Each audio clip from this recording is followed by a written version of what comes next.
Olá, uma ótima noite para você que acompanha a nossa programação.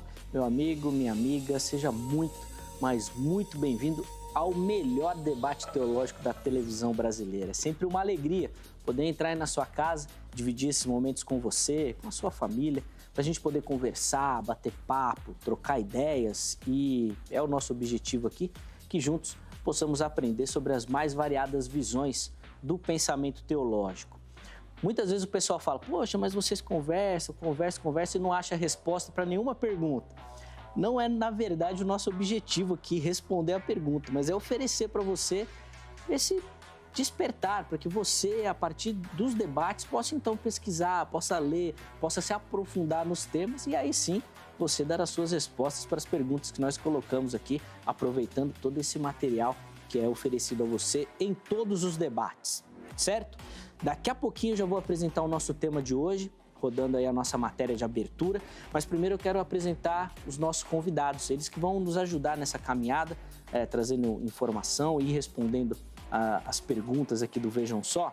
E eu vou começar apresentando ele que é um parceiro aqui do programa, sempre nos ajuda, nos atende, e é com muita alegria que o Vejam Só recebe o reverendo Amaury de Oliveira, ele é ministro da Igreja Presbiteriana da Penha. Reverendo Amaury, obrigado, viu, pelo carinho de aceitar o nosso convite, estar aqui no Vejam Só novamente. É sempre uma alegria recebê-lo. Alegria também, sempre poder estar aqui, participar do debate, do programa e, na expectativa, poder contribuir com os ouvintes, de alguma forma, aí na formação do pensamento cristão. Prazer, mais uma vez, reencontrar aqui, pastor Juliano também. Deus derrame graça e bênção sobre nós nesse momento tão especial.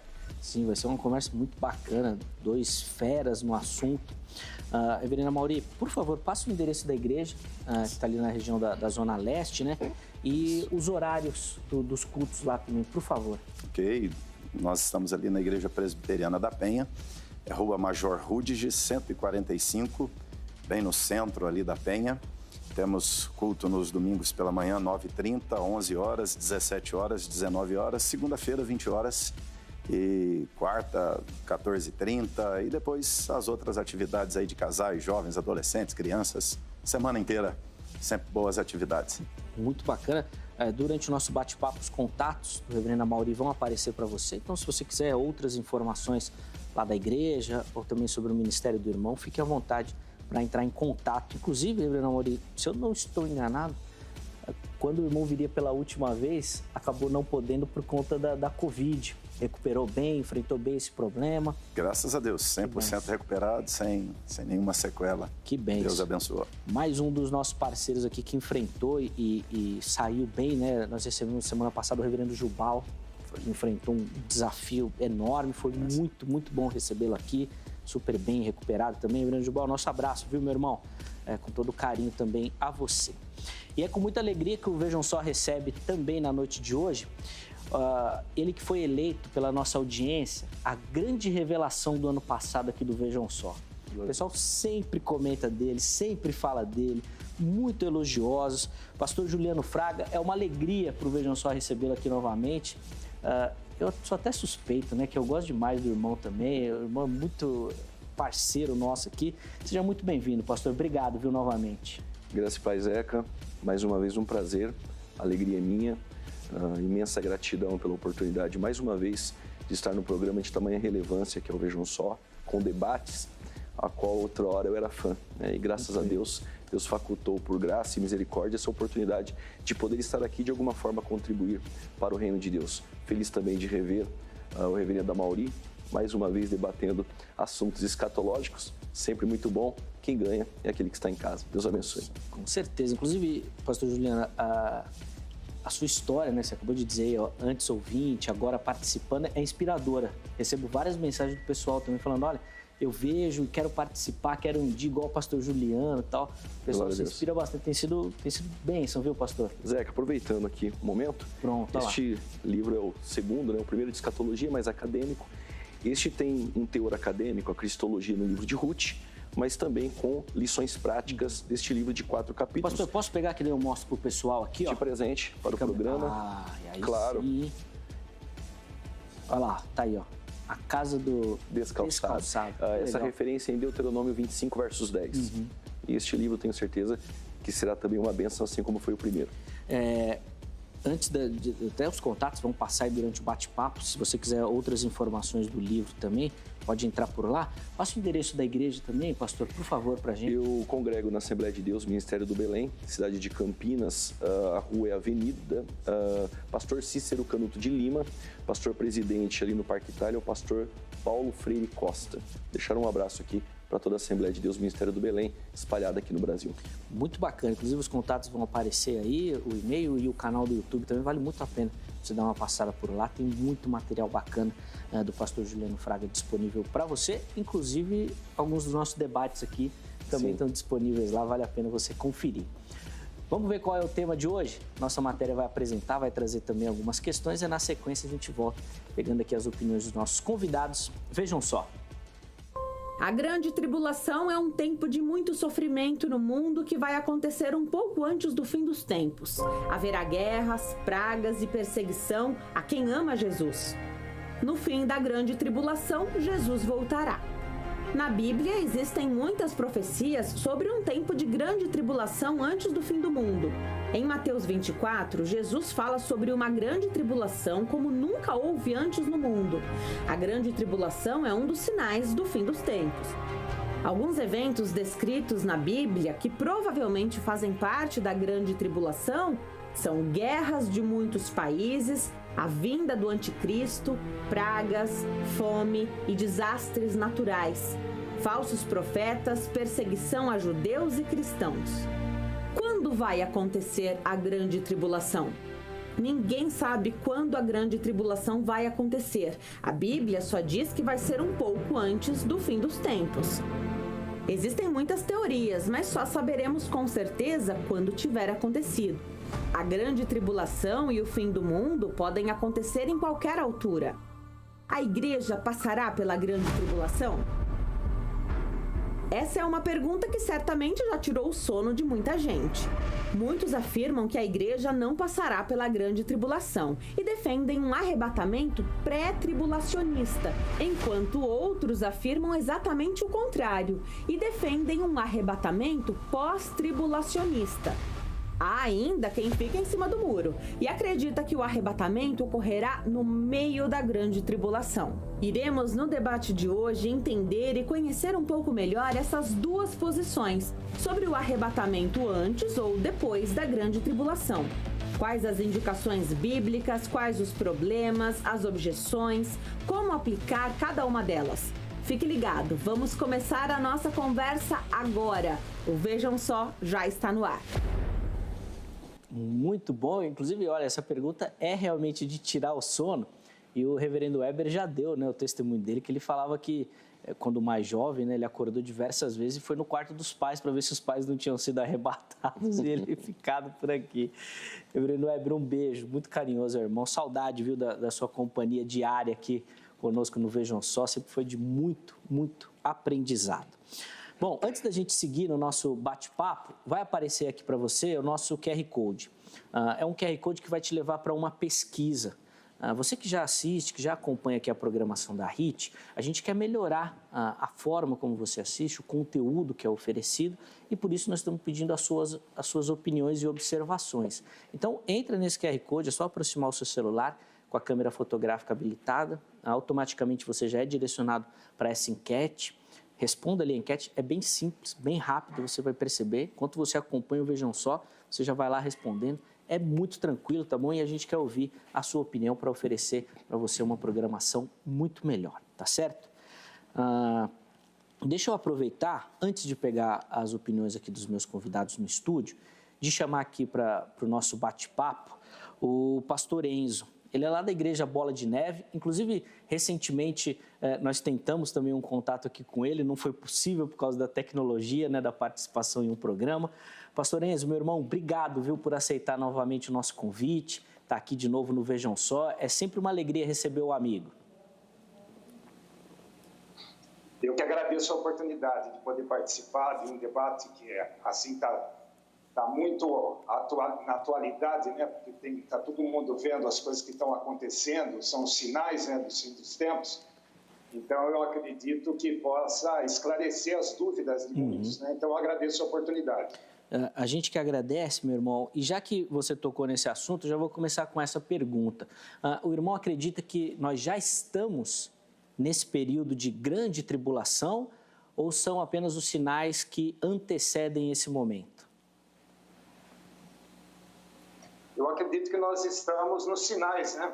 Pelo seguinte, Paulo fala lá em 2 aos Tessalonicenses, capítulo 2, que antes da grande tribulação vai haver a apostasia e a vinda, né, do anticristo. Então, eu acho que isso daí que inaugura o período da grande tribulação.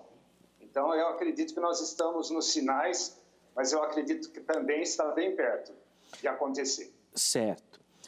Perto de acontecer. O irmão acredita que a igreja vai viver esse momento ou ela será tirada antes desse momento? Eu acredito que a igreja passa pela tribulação. Pelos seguintes textos, né? Jesus deixa bem claro ali nos sinóticos, Mateus 24, Marcos 13 e Lucas 21, no sermão escatológico, que é um só evento e que ele vem após a tribulação. Então, eu acredito que a igreja, ela passa pela tribulação porque Deus nunca poupou a igreja, né? Tá. A gente vê ali na perseguição feita pelos romanos, a perseguição da Inquisição da Igreja Católica em cima dos protestantes. Então, eles foram martirizados e Deus nunca poupou. Então, eu acredito que, como diz o texto lá no Salmo, que preciosa é a morte dos seus santos aos olhos do Senhor. Pastor Enzo, para a gente poder finalizar aí, diante dessa sua resposta, como é que o irmão, então, harmoniza os textos, principalmente do Antigo Testamento, com promessas específicas para a nação de Israel? Já que, pelo que eu entendi, assim, com a igreja aqui nesse momento, essas promessas não seriam exatamente cumpridas no povo de Israel. Como é que o irmão harmoniza essa questão da nação Israel e o papel dela nesses últimos dias? Porque eu acredito, pastor Zeca, que a aliança com Israel fechou com a vinda de Cristo. Hoje é uma nova aliança, a aliança do sangue de Cristo. Então, eu acredito que o compromisso que Deus tinha com o povo judeu, ele se encerrou com a vinda de Cristo, e a morte e ressurreição de Cristo inaugura um novo tempo, que é o tempo da igreja. Tá. Então, eu acredito agora que as promessas escatológicas futuras são para a igreja. Muito bom, pastor. Obrigado, viu, pela participação do irmão, pela colaboração. Durante o nosso bate-papo, pastor, os seus contatos no Instagram apareceram. Eu vou reforçar para quem nos assiste. Já está aí, ó, o @PerondiniEnzo, que é o nome do pastor, né? Tem aí para você. E outro perfil também, que é o @Perondini_Atleta. Inclusive, era a participação do irmão aqui em outro programa que a gente falava sobre atividade física, que infelizmente não aconteceu, mas ia ser um prazer. Inclusive, pastor Enzo, já deixo aqui registrado o convite para, quando for possível, o irmão estar aqui conosco também, para presencialmente a gente poder bater um papo aqui no estúdio. Vai ser uma alegria recebê-lo, viu? Um forte abraço. Amém. Eu que agradeço. Pode contar comigo, sim. E vai ser uma honra participar. Muito bacana, pastor Enzo. Obrigado pelo carinho. Confesso que fiquei assim, levemente surpreso com as opiniões dele, principalmente pela igreja de linha pentecostal, né? Achei ele bem reformado até, assim. Bom, depois, em outra oportunidade, ele explica melhor essas questões. Reverendo Amaury, vou pedir para o irmão responder para a gente também. E aí a pergunta tema, para a gente entender a linha que o irmão vai defender. A igreja passará ou não pela grande tribulação? Eu entendo que passará.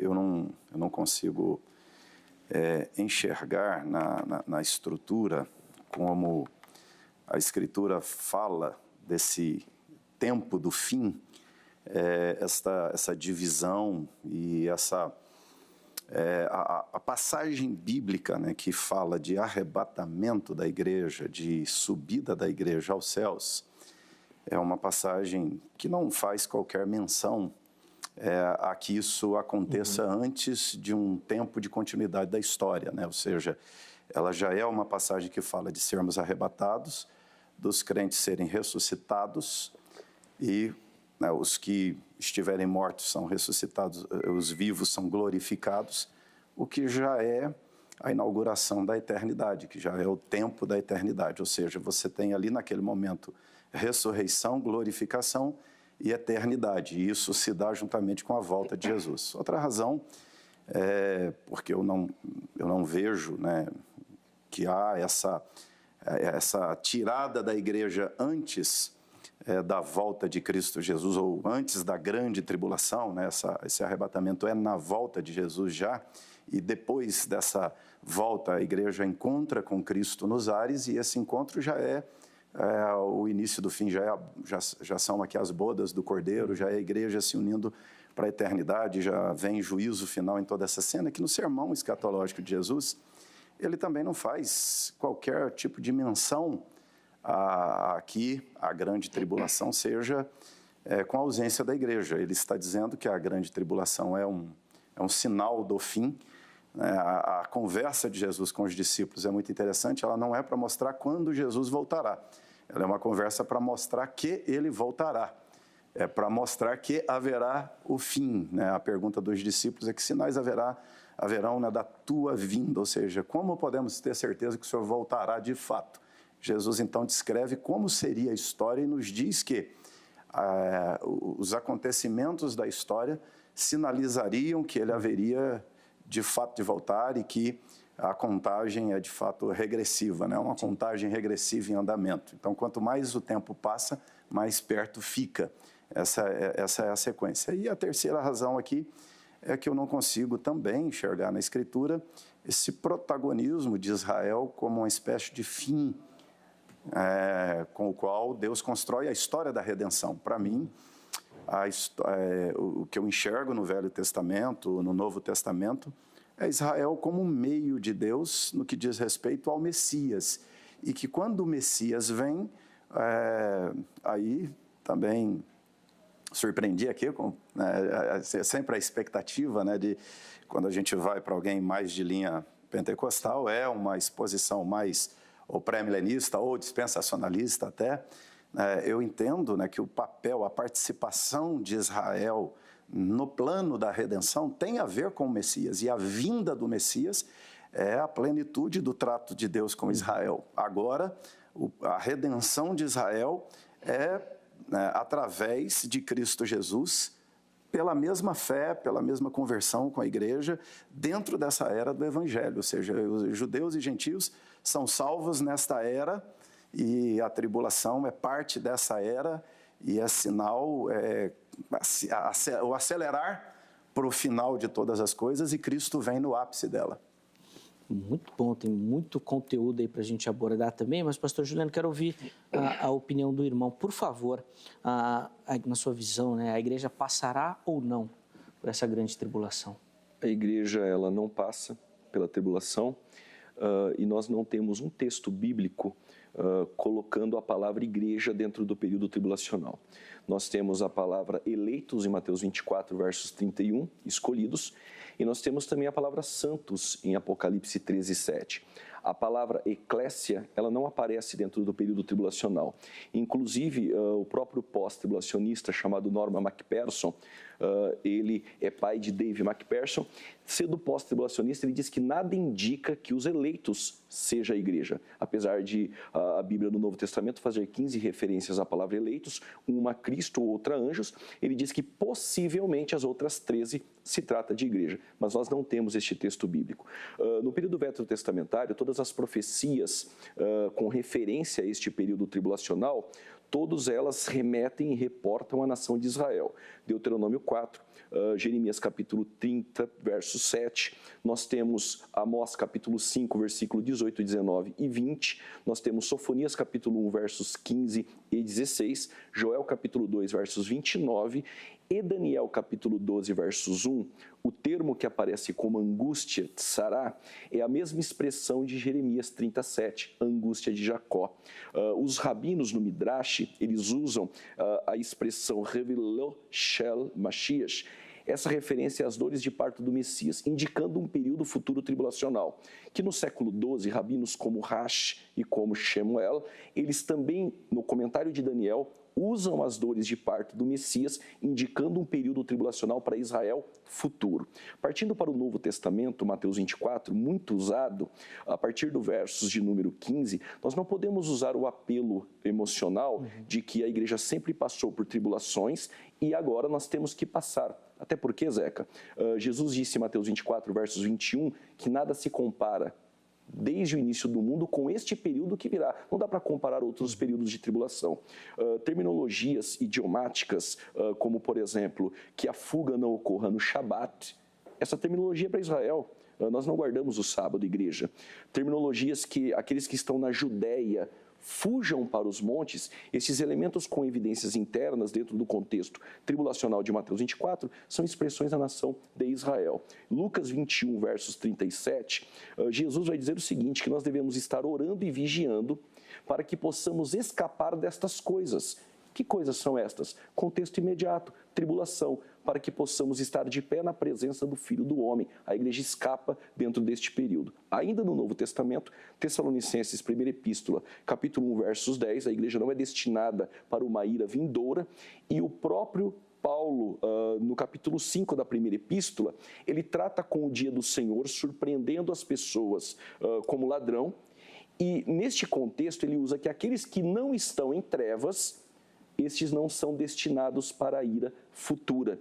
E esta terminologia trevas aparece em Amós capítulo 5, versos 18, 19 e 20, indicando também um período tribulacional.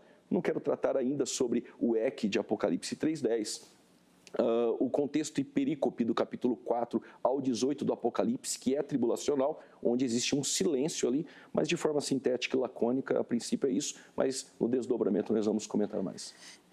Tem muita coisa aí, a gente até conversava antes, né? Espero que dê tempo da gente falar tudo, né? O tempo do programa é grande, mas parece que passa muito rápido. Eu quero ouvir também a sua opinião. Entra lá no nosso perfil do Instagram, @programa Vejam Só. Você vai encontrar lá todas as nossas enquetes, a oportunidade de você mandar perguntas para serem feitas aqui no estúdio, mandar sugestão de tema, tem tudo lá para você, tá bom? A enquete disponível lá é a seguinte: na sua visão, a Bíblia ensina que a igreja será arrebatada antes ou depois da grande tribulação? Aí você tem as duas opções, né? Antes e depois. Escolha uma delas, tá certo? E na sequência, na postagem seguinte, você justifique a sua escolha. O porquê que você escolheu uma ou outra resposta. Esses comentários nós vamos pegar alguns e colocar aqui para os nossos convidados também poderem falar um pouquinho sobre as suas opiniões, tá certo? Reverendo Amaury e pastor Juliano, ambos citaram a questão de Israel, e eu vou começar por aí, porque na minha visão assim, bem simplista do assunto, é um ponto que gera dificuldade para ambos os lados. Um porque dá muita evidência e o outro porque tira toda a evidência. E aí eu fico meio perdido exatamente nessa questão assim, de Israel. Reverendo Amaury, como é que a gente trata com essa questão das promessas do Antigo Testamento, que, assim, numa leitura simples do texto, né, elas parecem fazer referência que serão cumpridas em Israel, inclusive promessas territoriais mesmo. Como é que a gente responde a essas questões? Então, as promessas relacionadas, né, a Israel, nós temos que entender que o reino de Israel, ele não é uma finalidade. O Estado judaico não é o objetivo de Deus. O que nós temos no Velho Testamento, nós vamos perceber que há uma revelação divina, até mesmo fora de Israel, como, por exemplo, quando vemos Abraão sendo abençoado por Melquisedeque, Moisés encontrando com Jetro, que é um sacerdote de Midian, Balaão, que por mais que tenha se corrompido, mas Deus fala com Balaão, ou seja, há uma revelação de Deus fora do ambiente de Israel também, ou seja, algumas pessoas leem o Velho Testamento entendendo que Deus só falava com o judeu. Não, Deus está se revelando mais claramente, né, chamando um povo, ele chama um caldeu, Abraão, transforma Abraão, vamos dizer aqui no primeiro hebreu, a palavra quer dizer aquele que atravessou, né, o Jordão, e a partir de Abraão vai formar aqui o povo hebreu, mas Deus está se revelando a Abraão, Abraão conhecendo melhor a Deus, e a partir daqui nós temos uma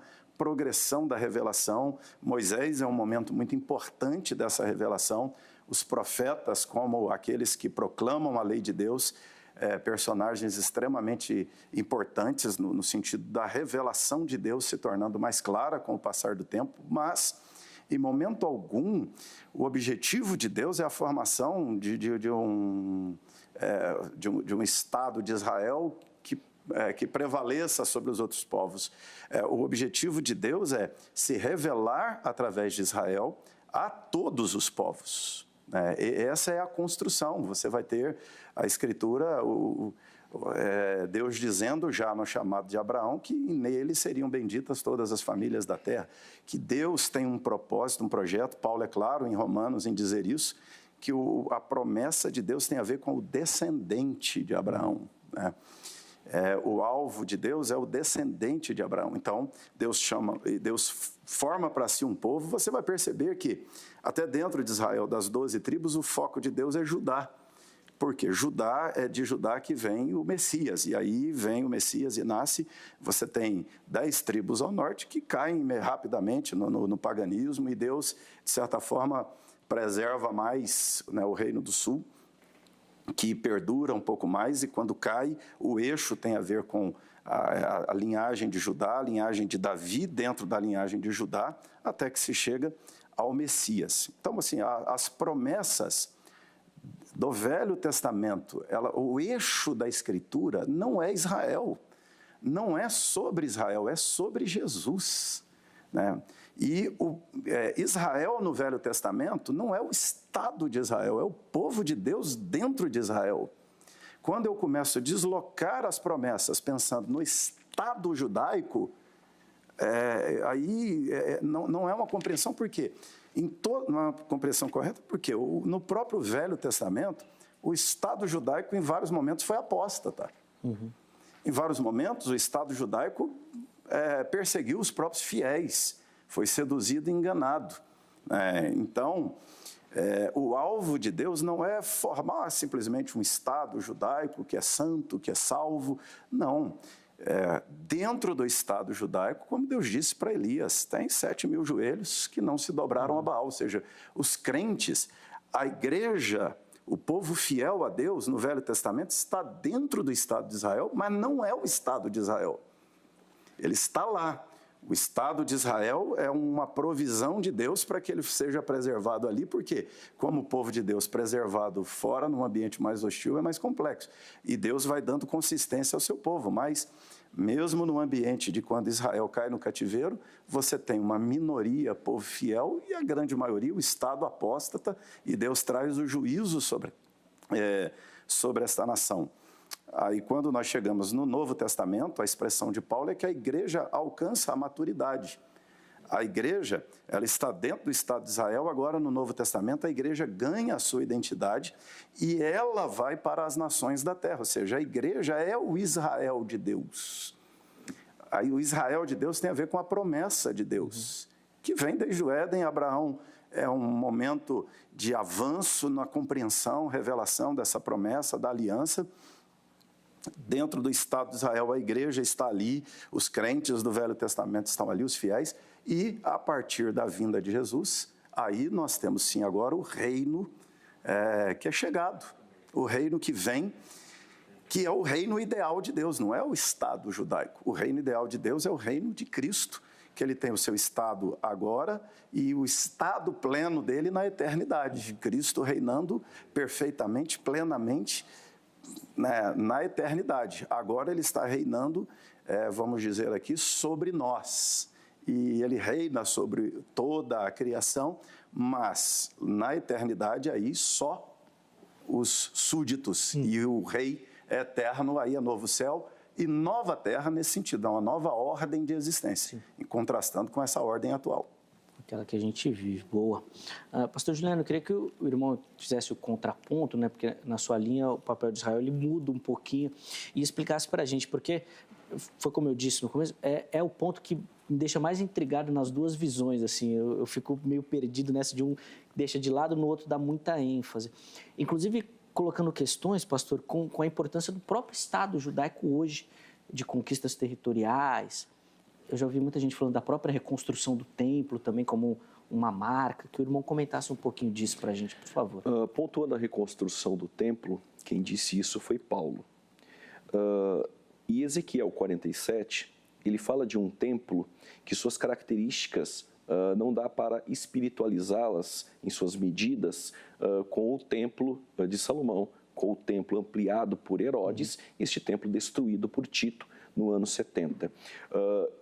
Eu, particularmente, creio como os pais da igreja criam, que estavam mais próximos dos apóstolos, ainda no primeiro, segundo e terceiro século, que eram todos pré-milenistas. Acreditam em um reino que foi prometido a Davi, em uma aliança abrâmica incondicional e eterna, em um trono literal, onde Lucas 1,32, aquele que será chamado grande, e este sentará no trono de Davi. Este trono é literal, é aqui na terra. E os pais da igreja compactuavam essa esperança de um reino literal. Foi modificado por Agostinho, bebeu na fonte de Alexandria, de Orígenes, de Ticônio, e aí ele alegorizou este milênio, entendendo que nós já estamos vivendo o milênio. Consequentemente, isso culmina, então, que Satanás está preso, e até porque a nação de Israel já não existia depois do ano 70.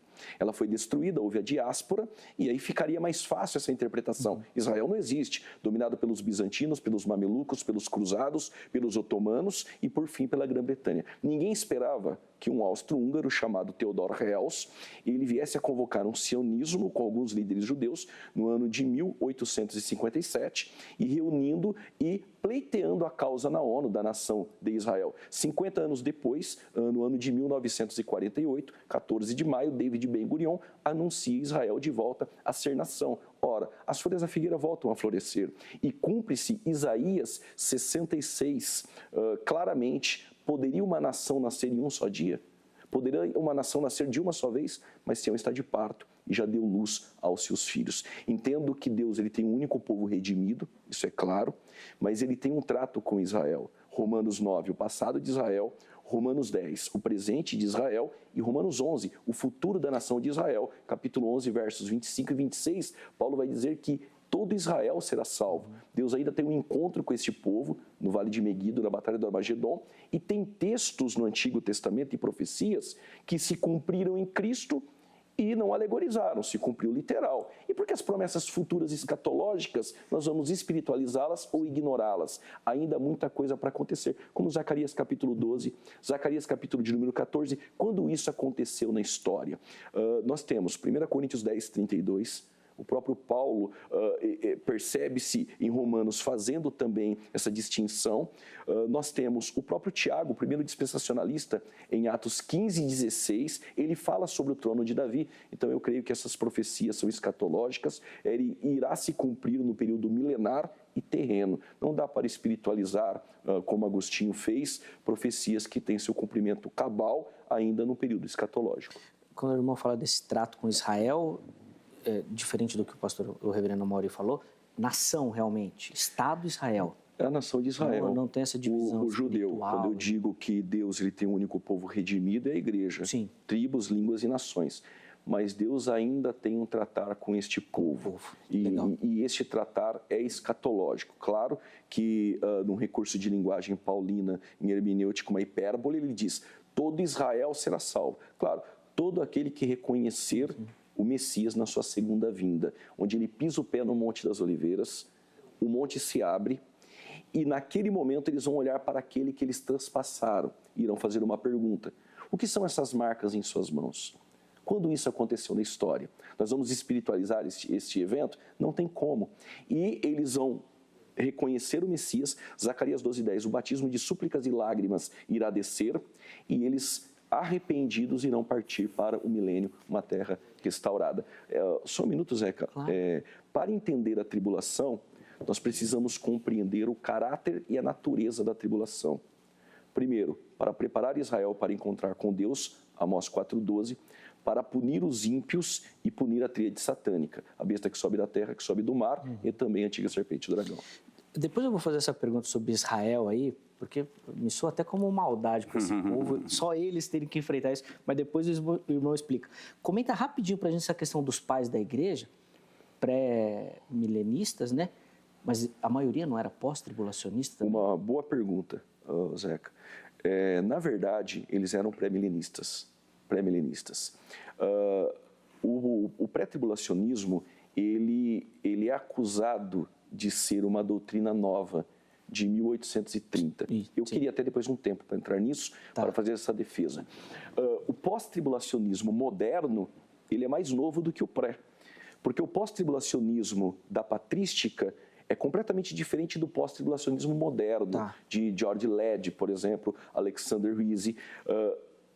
Os pais da igreja, eles acreditavam que já estavam vivendo a tribulação. Você percebe isso na epístola de Barnabé, por exemplo.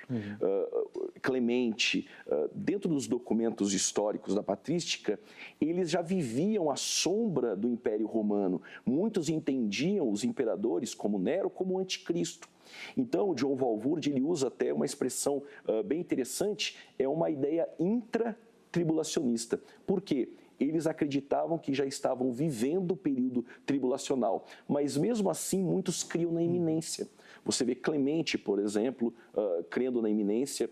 Nós temos Lactâncio, textos que parecem que a vinda será a qualquer momento. Então tinha uma iminência. E este pós-tribulacionismo na patrística é mais o intratribulacionismo. Acreditavam que já estavam vivendo a tribulação. Se o senhor me permite, depois eu queria descaracterizar uma desonestidade intelectual contra o pré-tribulacionismo, dizendo que John Nelson Darby, que nasceu em Londres, filho de pais irlandeses, de que ele formulou e sistematizou o pré-tribulacionismo em cima de uma visão que ele mesmo achou duvidosa ser do Espírito Santo quando fez uma visita a Margaret MacDonald. Eu queria muito falar sobre isso. Vamos ver se a gente consegue colocar tudo em pauta aí, pastor. Me ajuda depois para eu não esquecer aí desses detalhes. Reverendo Mauri, eu queria que o irmão comentasse um pouquinho da questão do texto de Mateus 24, que é muito usado, né, pela linha de pensamento do irmão, para defender exatamente essa passagem da igreja, né? Que o texto ele fala que se não fossem os santos ali, os dias não seriam reduzidos, abreviados, né? Exatamente. Mas do outro lado o pessoal fala que essa já é uma profecia que já se cumpriu, já aconteceu isso. Como é que a gente explica corretamente esse texto de Mateus? Então, para mim o texto de Mateus, ele é o start do tempo do fim, né? Quando Jesus ele prega esse sermão, e para mim ele também é, né, a base da teologia, da escatologia, ela tem que ser o sermão escatológico de Jesus. Toda a escatologia ela tem que partir daqui. Por quê? É a conversa escatológica, é a aula, vamos dizer aqui, de escatologia do seminário de Cristo. Vamos pensar nos discípulos fazendo 3 anos de teologia com Jesus, e aqui é a aula de escatologia. Quando eles perguntam para Jesus que sinais haverão da tua vinda, tudo, né? A conversa ali é o templo está ali, os discípulos estão admirados, estão fascinados, é o judaísmo, é a religião judaica no centro, está ali e isso é o que arde no coração dos discípulos. E eles perguntam para Jesus, eles dizem, né, elogiam Jesus, olha que pedras, que templo maravilhoso, olha, aqui é Israel, é redenção. Jesus vira para eles dizendo, não vai ficar pedra sobre pedra, isso aqui vai ser tudo destruído. Aí os discípulos entendem que isso está associado ao fim.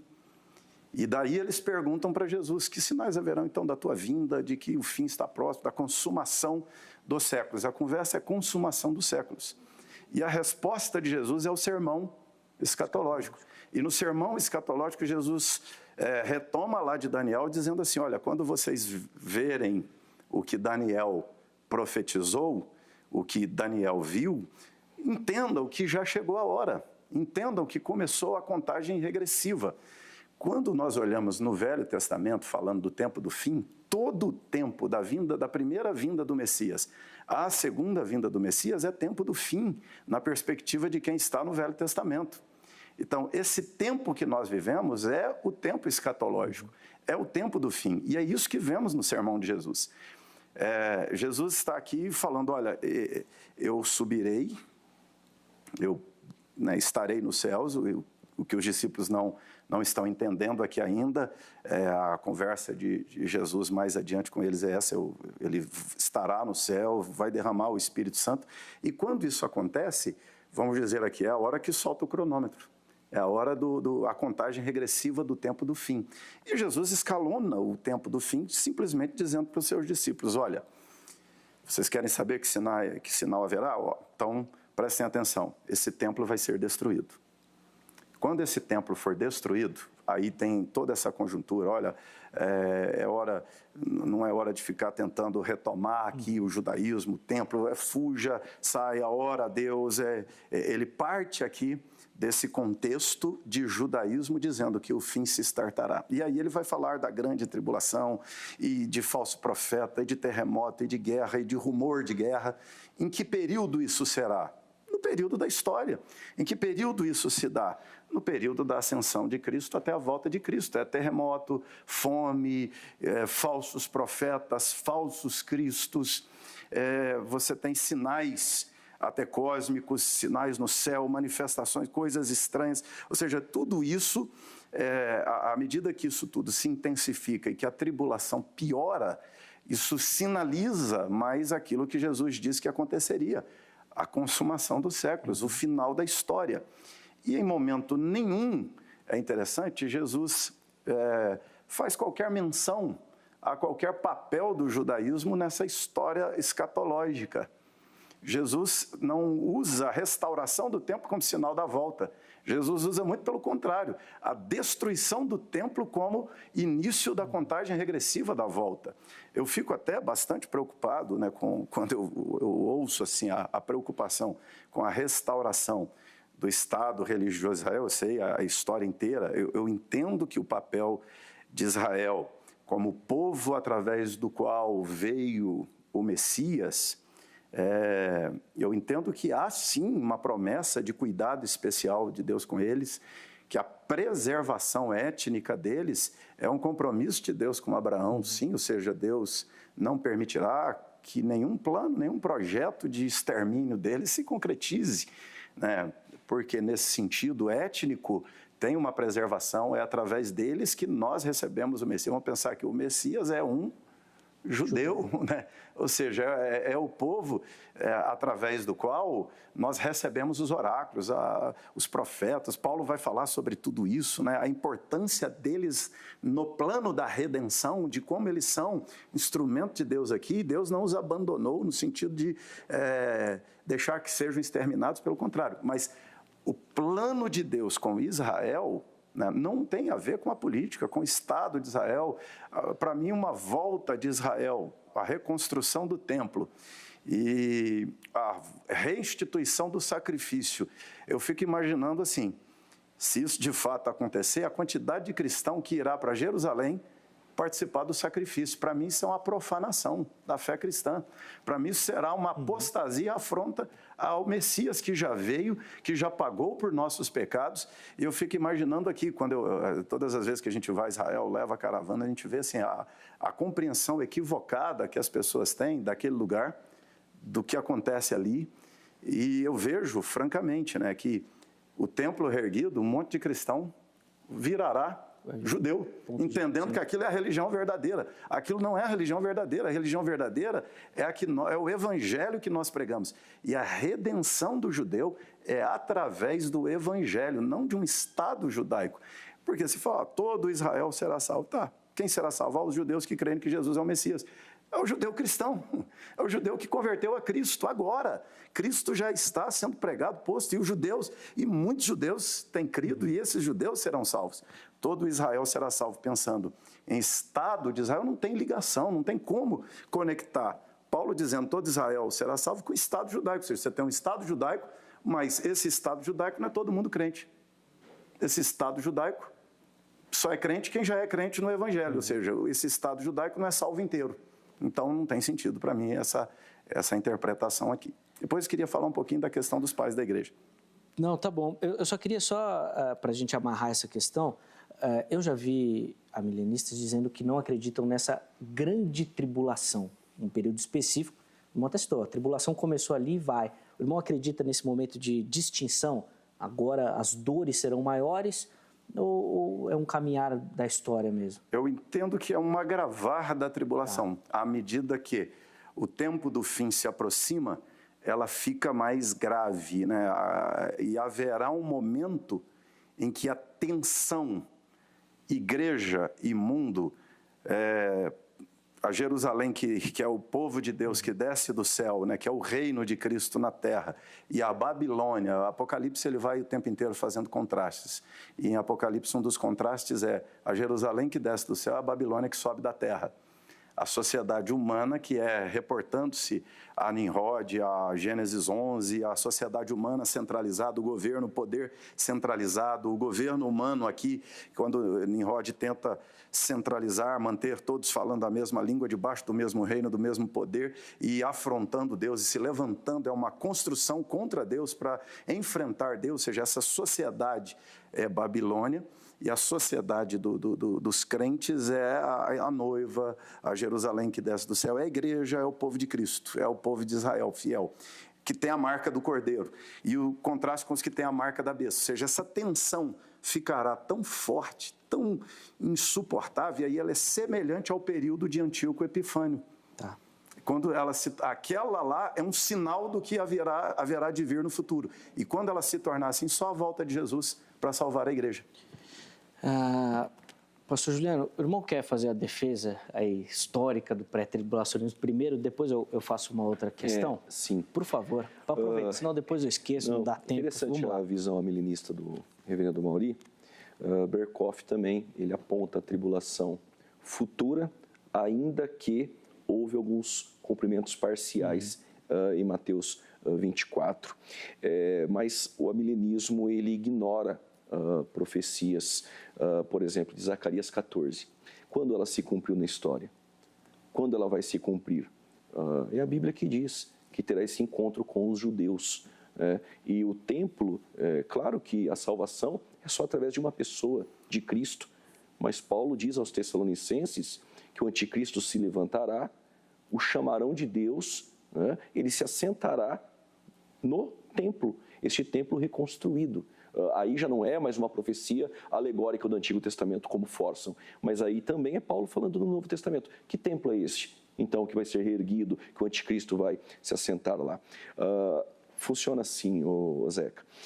Existem algumas pessoas, por ignorância, outras mal intencionadas, que usam da premissa de que o pré-tribulacionismo ele surgiu de uma visita que John Nelson Darby fez a uma menina na Escócia, de um movimento irvinista, e que esta menina chamada Margaret MacDonald, ela diz ter visões. Eles foram lá para ver realmente o que estava acontecendo. E muitos vão dizer que as visões que esta menina teve eram visões de um arrebatamento pré-tribulacionista.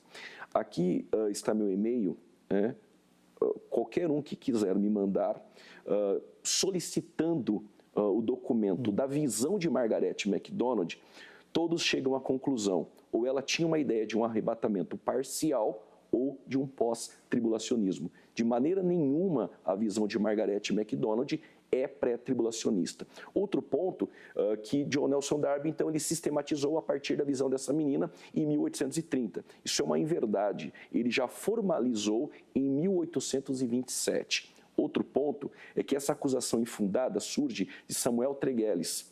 E depois quem vai gastar muitos papéis em seu livro é Dave MacPherson, dizendo que realmente o pré-tribulacionismo nasceu da visita de Darby a esta menina. Que o próprio Darby vai dizer que ele desconfiava que aquilo não provinha do Espírito Santo. Um homem com a erudição de Darby não iria formalizar uma doutrina em cima de uma visão de uma menina que o mesmo sugeriu que possivelmente nem era o Espírito Santo. Então, descartando já essa acusação infundada, e o próprio erudito com uma envergadura extraordinária, F.F. Bruce, ele diz que é improvável que John Nelson Darby tenha formalizado o pré-tribulacionismo em cima desta visão e que depois sai a Bíblia de Scofield, essa com tamanha relevância, chega também aqui no Brasil, por isso que o pré-tribulacionismo também tem esse amparo. Mas eu gostaria de deixar aqui um documento do século IV para dizer que o pré-tribulacionismo não é tão novo assim. E eu tenho certeza que muitos que escreveram seus livros vão ter que reformular as suas edições. Nós temos Efraim por volta de 373, na era cristã, um teólogo da Igreja Bizantina encontra-se na biblioteca pós-nicena uma coleção com 16 volumes de algumas homilias de Efraim e o Ciro e também de Salmos. A citação, ele diz assim, para não gastar muito tempo aqui, porque todos os santos e os eleitos do Senhor se ajuntaram antes da tribulação, que está por vir, e serão levados ao Senhor. Nós temos o Dr. John Gill, também um teólogo calvinista, que já ensinava o arrebatamento pré-tribulacionista no ano de 1748. Então, o pré-tribulacionismo não é tão novo assim como algumas pessoas sugerem. Eu gostaria de deixar bem enfatizado este fato histórico. Deixa eu só pontuar para a gente encerrar a questão de Israel e depois o reverendo Amorim vai comentar dos pais da igreja que ele pontuou aqui. Olha, minha pergunta eu sei que até vai soar estranha, mas não é muita maldade com Israel, pastor Juliano, eles terem que enfrentar essa tribulação, depois de toda a história desse povo já, poxa, talvez o Holocausto aí como um grande final nisso aí, não é muita maldade? Eu não vejo como muita maldade, apesar de ter uma mente finita, limitada, e Deus ter o pensamento maior do que os nossos, e seus propósitos não estão dentro da minha caixinha de conhecimento teológico. Mas eu entendo que veio por conta da incredulidade. Eles rejeitaram o Messias, eles pediram Barrabás, eles gritaram que este sangue recaia sobre nós, e está recaindo. Então, o período tribulacional, ainda que nós pensamos que pode ser não justo, né? Não é muita maldade, mas a tribulação, em Deuteronômio 8, tratando de Israel, eu te provei para saber o que estava no seu coração. Eu te levei para o deserto para falar no teu coração. A provação, a tribulação, ela também é pedagógica. A igreja não é levada para o período tribulacional, até porque em Apocalipse do capítulo de número 6 ao 18, que é o período tribulacional, você não encontra a palavra igreja. E no capítulo 2 e capítulo 3 de Apocalipse, João menciona 19 vezes o termo igreja. E na tribulação não há. Inclusive, no capítulo 13, versos 9, diz assim, quem tem ouvidos ouça, ponto final. Mas essa expressão era usada nas igrejas. Quem tem ouvidos ouça o que o Espírito diz à igreja. E por que agora silencia a igreja? Porque ela não está. Onde eu quero chegar é que não precisa a igreja passar pela tribulação para ser expurgada. A igreja não precisa ser purificada em tribulação. Ela é purificada no sangue de Cristo. Agora, Israel, sim, precisa da tribulação, porque no cativeiro babilônico, que durou 70 anos, nunca mais houve idolatria depois do cativeiro. Por conta da incredulidade e de desobediência, a tribulação ela vai provocar em Israel um funilamento até ele clamar, Hosana, bendito que vem no nome do Senhor. Então, tudo isso é para o propósito salvífico à nação de Israel. A nação de Israel, muito bom. Reverendo Amorim, o irmão citou a questão dos pais da igreja, que queria tecer um comentário, por favor. Eu queria comentar aqui, né, sobre pais da igreja, a questão de dizer, eu particularmente, eu não gosto de dizer que os pais da igreja eram pré-pós-SOA, porque eles não estavam enfrentando esse debate lá. Eu me sinto um pouco desconfortável, como quando um maçom diz que Salomão era maçom. Eu acho assim, a gente pegar os termos, ou as frases, ou falas, ou fragmentos de escritos dos pais da igreja e atribuir a eles, nós sofremos hoje uma coisa chamada presentismo, que é uma força influenciadora da forma de pensar, da construção do pensamento. Nós costumamos ler toda a história a partir do presente e jogar até os nossos debates do presente no passado. E tem um lado salutar que os debates de hoje têm raízes nos debates do passado, ou seja, são os debates do passado não resolvidos. Mas o debate lá atrás, não dá para dizer que esse ou aquele pai da igreja era pré-tribulacionista, pós-tribulacionista, amilenista, pré-milenista. Há indícios de pensamentos. Você vai encontrará em textos de amilenistas reportando-se aos pais da igreja, pré-milenistas reportando-se aos pais da igreja. Então, eu acho que não é assim, o caminho melhor nós colocarmos que eles eram isso ou aquilo, ou seja, eles têm afirmações, mas eles não estavam debatendo como nós estamos debatendo esse compasso.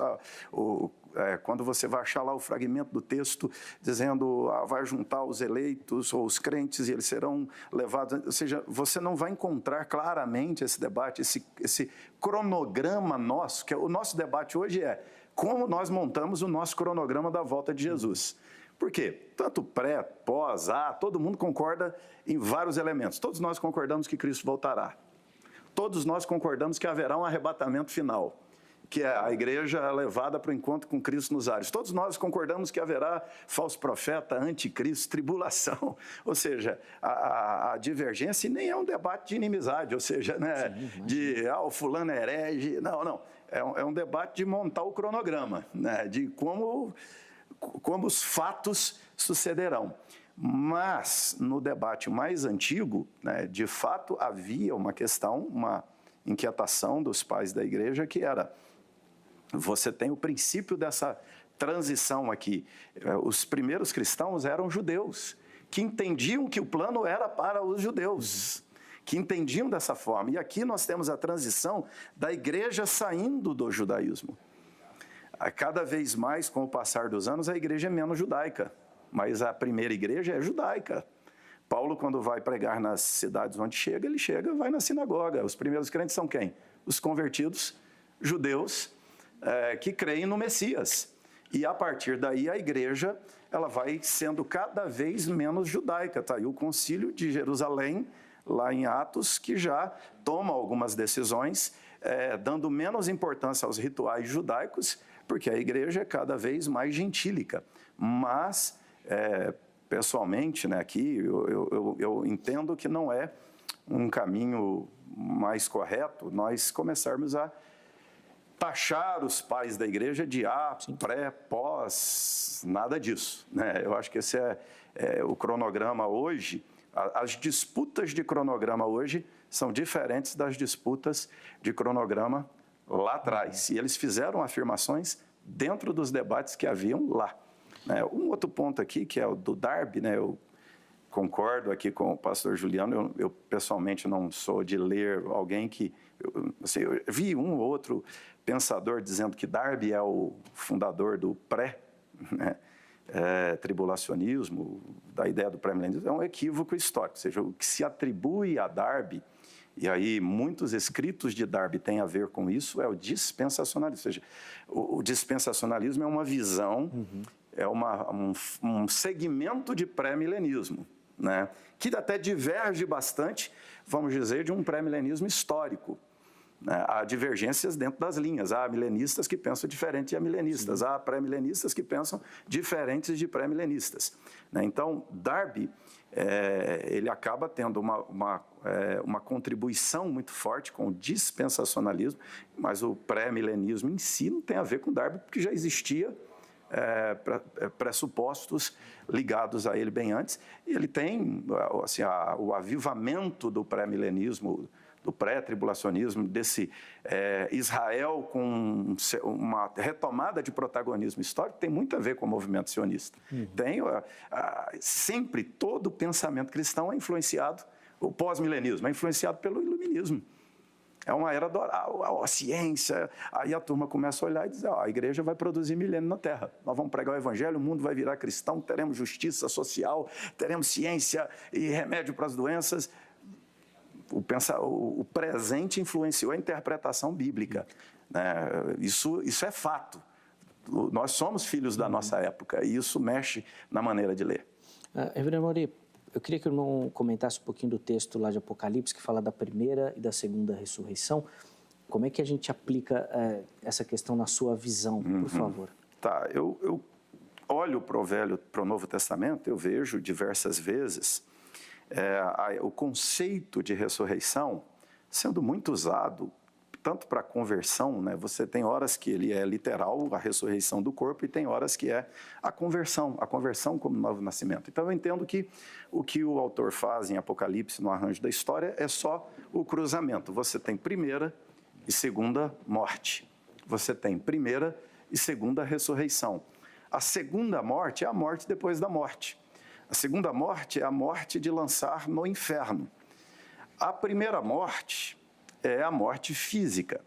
Então, ele fala de primeira e segunda. Quando vamos falar de primeira e segunda ressurreição, eu entendo que se contrasta, né, primeira e segunda morte. O que seria a primeira ressurreição, que é a ressurreição da conversão, ela me livra da segunda morte, que é a morte da condenação eterna.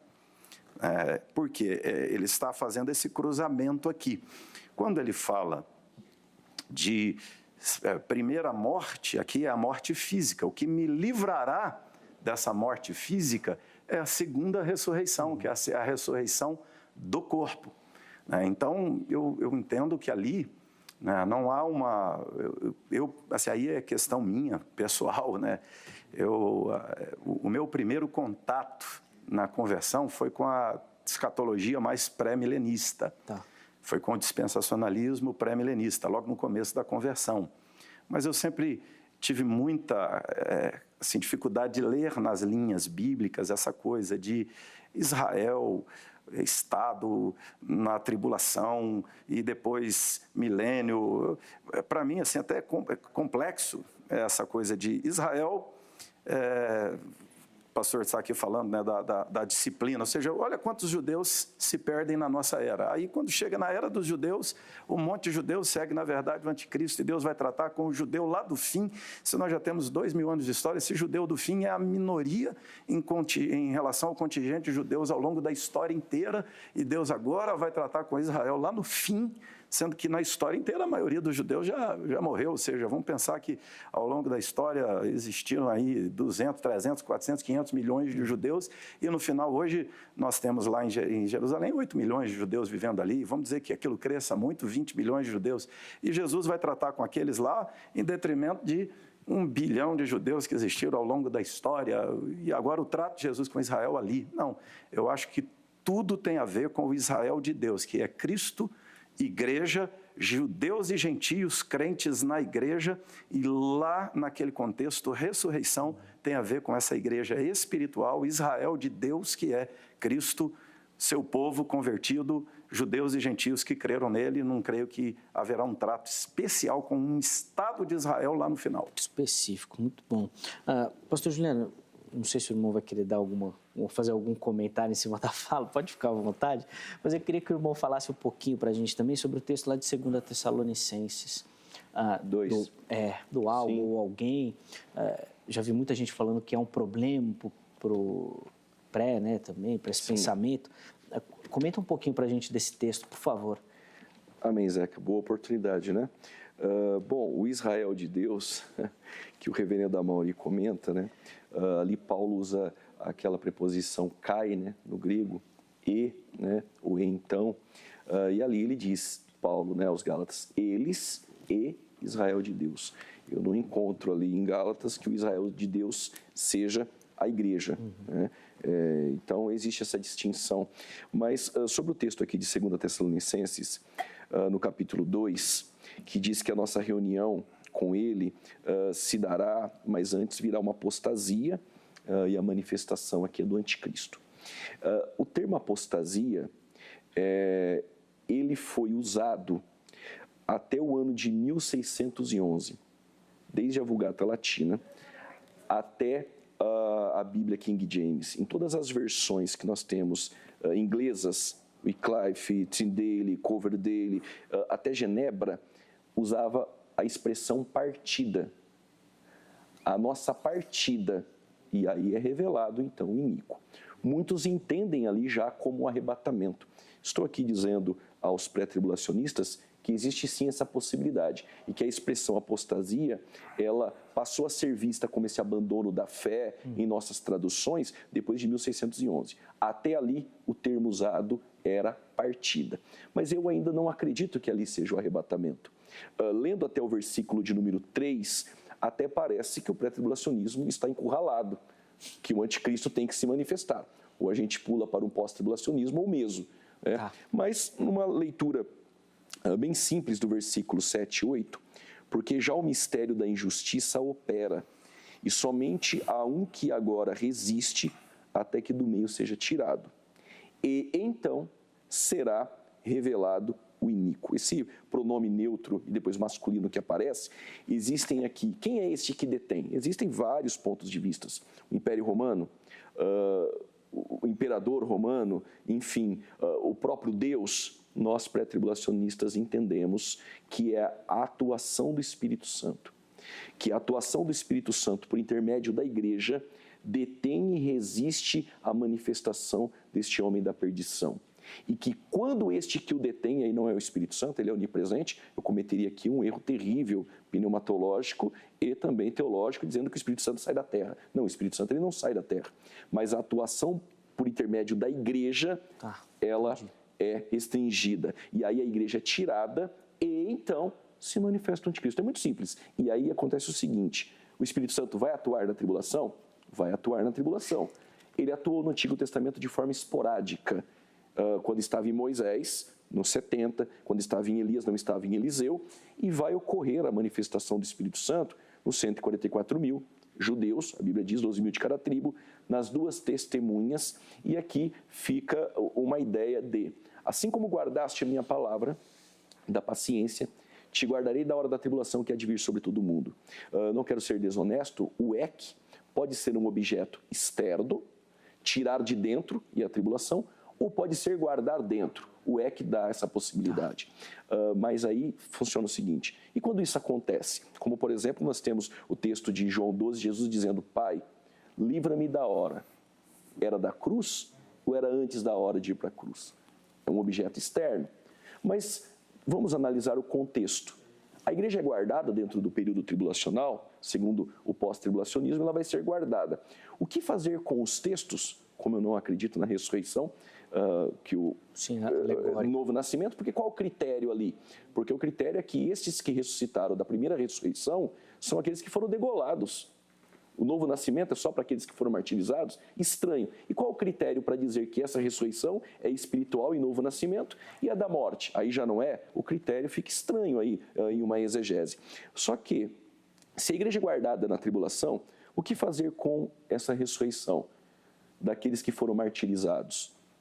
O que fazer com a igreja que é vencida, como os pós-tribulacionistas dizem, que os santos de Apocalipse 13:7 é a igreja. Ora, se os santos é a igreja, ela foi vencida pelo anticristo. E o guardar, ela não estaria sendo guardada? Apocalipse 6, versículo 9 e 10. Por favor. Almas clamando debaixo do altar, martirizados. Ora, são martirizados e vencidos. Mas onde está a promessa de guardar? A promessa de guardar é que a igreja não estará aqui. Sim ou não na resposta, por favor, hein? O irmão acredita no arrebatamento secreto?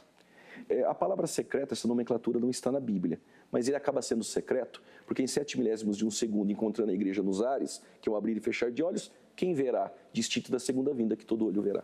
Eu achava que era só o pastor Elias que acreditava nisso. Ele acaba sendo secreto, ninguém vai ver. É boa. É que aí nós somos acusados. É secreto, mas onde está na Bíblia? Mas onde está na Bíblia graça preventiva? O conceito está. Trindade, o conceito está. Ele acaba sendo secreto. O termo não, muito bom. Nós vamos preparar um debate sobre esse assunto aí também. Mas agora eu preciso chamar meu intervalo aqui e... como a gente falou no início, o tempo não dá conta. Nós vamos ter que marcar um outro bate-papo aqui, porque no próximo bloco, que é mais curtinho, os nossos convidados vão apresentar as considerações finais e, principalmente, que é algo que eu tenho martelado bastante aqui, como é que você que nos acompanhou até agora pode aplicar isso na sua vida? O que você vai fazer com tudo isso que a gente falou?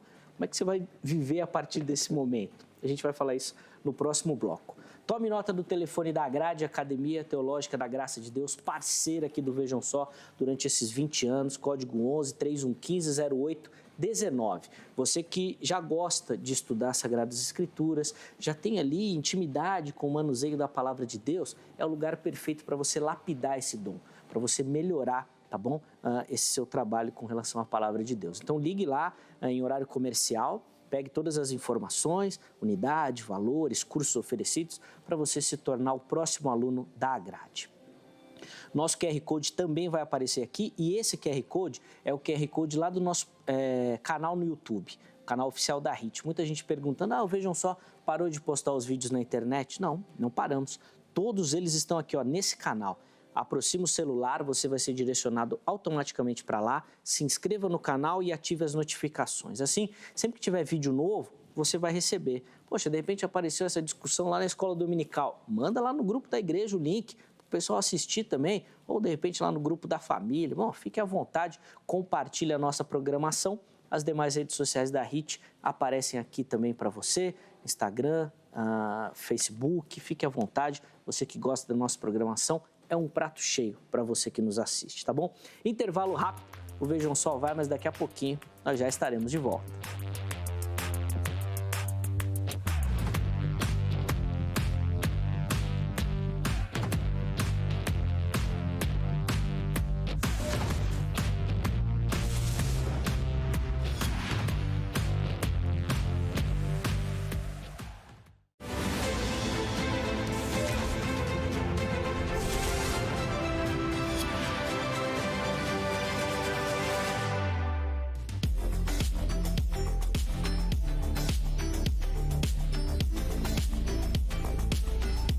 Muito bom, já estamos de volta com o Vejam Só, intervalo rápido no nosso bate-papo, hoje falando e abordando, né, o pensamento pré-tribulacionista, pós-tribulacionista também, tentando entender como é que vai funcionar essa questão da grande tribulação, recebendo aqui no nosso estúdio o reverendo Amaury de Oliveira, ele que é pastor lá na Igreja Presbiteriana da Penha, e o pastor Juliano Fraga, que é da Igreja Assembleia de Deus do Ministério Belém.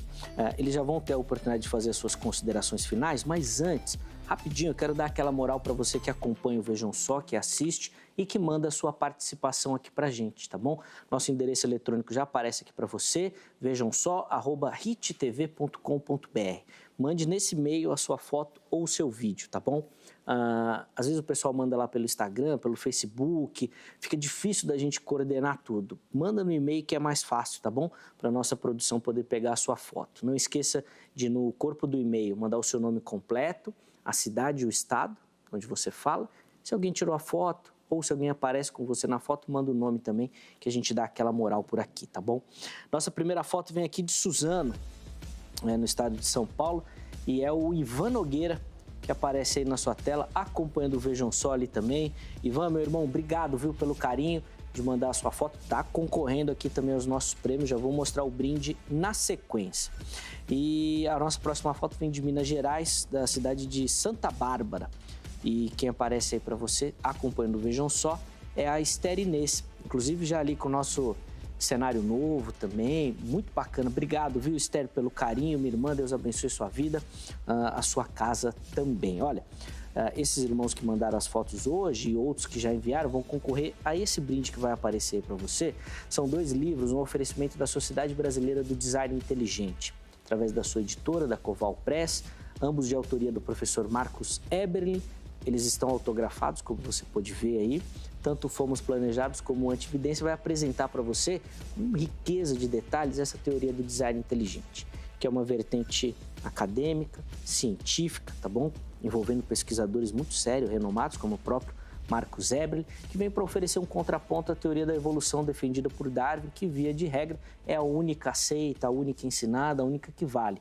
Temos aí uma outra opção, você que se interessa pelo tema, vale demais ter esse material às suas mãos, tá bom? Então, manda sua foto e você vai concorrer a esse brinde aí também, tá certo? Irmãos, nós vamos caminhar aqui para as nossas considerações finais. E, reverendo Amaury, eu vou começar com o irmão, amarrando aí tudo aquilo que a gente falou, mas de forma muito especial, o que o nosso telespectador vai fazer com tudo isso? Porque às vezes parece uma coisa tão distante, quando a gente fala de escatologia, poxa, como é que eu vou colocar isso na minha vida? Como é que eu vou praticar? O que a pessoa precisa fazer a partir de amanhã, quando ela acordar, com tudo isso que ela absorveu aqui no programa? Olha, para mim, o cerne da escatologia não é especular quando Jesus voltará. Eu não encontro nenhum texto, Velho e Novo Testamento, falando de quando Jesus voltará. Eu só encontro dentro da escatologia a ideia de que ele voltará. A intenção é dizer que Cristo voltará. Então, vamos pensar aqui naquela historietazinha que é piada antiga, né, do pré-milenista, pós-milenista, o dispensacionalista subindo na mesma nuvem, dizendo, não falei que ia ser desse jeito? Eu acho que a grande tarefa da escatologia é fazer o crente ser mais crente. É fazer o crente se engajar mais com a obra. É fazer o crente ser mais fiel. seja na perspectiva, né, de, olha, eu estou esperando um arrebatamento secreto, não secreto, ou estou esperando uma tribulação que eu tenho que matar no peito e enfrentar anticristo, falso profeta, seja o que for que tivermos pela frente, se prepare. Uma coisa é fato, o que Cristo falou que vai acontecer está acontecendo e vai concluir-se. Ele falou que voltaria, ele disse, olha, e quando vocês verem tribulação, guerra, fome, injustiça, heresia, apostasia, não fique preocupado com o cronograma, tá? Com a ordem cronológica dos fatos. Se preocupe com o último dos fatos. O último dos fatos é, você estará cara a cara com o teu rei Jesus e prestará contas da tua vida a ele. Então, seja crente de verdade, seja fiel a Deus, seja fervoroso, seja fiel na tua igreja, sirva a Deus com excelência. Cuidado com as artimanhas de Satanás, cuidado com a onda do mundo, cuidado com a correnteza do presente século. Volte-se para Cristo inteiramente, seja fiel, porque está acontecendo o que ele disse que aconteceria. Podemos até errar na ordem dos fatos, mas não erramos de jeito nenhum no fato final. Cristo virá. Amém. Pastor Juliano, por favor, também as suas considerações finais sobre o tema e com enfoque nessa aplicação aí, né? O que o nosso telespectador vai fazer com tanta informação que ele recebeu hoje? Fica aqui todo o meu respeito aos pós-tribulacionistas que acreditam que a igreja passará pela tribulação. Eu creio em um céu, tanto para o pós-tribulacionismo, desde que nós tivéssemos textos eles indo para o céu. Mas somente o pré-tribulacionismo, o céu encaixa, João 14, Filipenses 3:20, porque dentro da visão pós-tribulacionista eu não consigo ver céu. Somente na visão pré-tribulacionista de entrega de galardões, bodas do Cordeiro na eternidade. Mas como o reverendo Amaury bem colocou, se você é pré ou é pós ou mesotribulacionista, Jesus ele vai arrebatar a sua igreja, Jesus vai voltar. Esta promessa é indiscutível. Nós estaríamos aqui preocupados se o debate fosse com alguém defendendo que não haverá arrebatamento. Sim. Mas aquele que está em casa salvo, ele pode ter a convicção, a esperança e a certeza e o consolo que os mortos ressuscitaram primeiro e depois nós que ficarmos vivos encontraremos com o Senhor nos ares. Essa é a promessa, independente de vertentes teológicas. Jesus vai voltar. Muito obrigado aos meus queridos irmãos, reverendo Amaury, obrigado pela contribuição. Pastor Juliano, de novo, agradeço, obrigado pelo carinho de aceitar o nosso convite. Os contatos dos nossos convidados estão à sua disposição também, tá bom? Fique à vontade para acioná-los. Eu quero só fazer aqui uma menção honrosa a Raquel, ao Leonardo, que mandaram perguntas que infelizmente não deu para a gente colocar aqui durante o nosso bate-papo. Também o Du, o Max, o Juco, o Felipe, a Lívia, que responderam à nossa enquete. Inclusive, já vamos colocar no ar aí o resultado da nossa enquete. E nós pegamos os comentários de vocês, meus irmãos, mas não deu tempo. Inclusive, ficaram vários assuntos aí, as bordas do Cordeiro mesmo, que o pastor Juliano citou aqui, não deu tempo da gente aprofundar. O resultado final é esse, olha lá. Na sua visão, a Bíblia ensina que a igreja será arrebatada antes ou depois da grande tribulação? Antes, 55%, depois 45%, segundo o Instituto de Pesquisa Heber Cocarelli, deu um empate técnico. Ficou empatado aí, não conseguimos achar nenhuma resposta. E obrigado a você que participou, que votou. O Vejam Só precisa da sua colaboração, da sua contribuição, e a gente gosta demais de receber essas suas mensagens, o seu carinho, tá bom? Muito obrigado pela parceria, muito obrigado pela audiência. Nós estamos só começando aí, tem uma semana cheia ainda de informação, de programação, de conteúdo para você. Um forte abraço e amanhã tem mais uma edição do Vejam Só e eu estou te esperando. Até lá!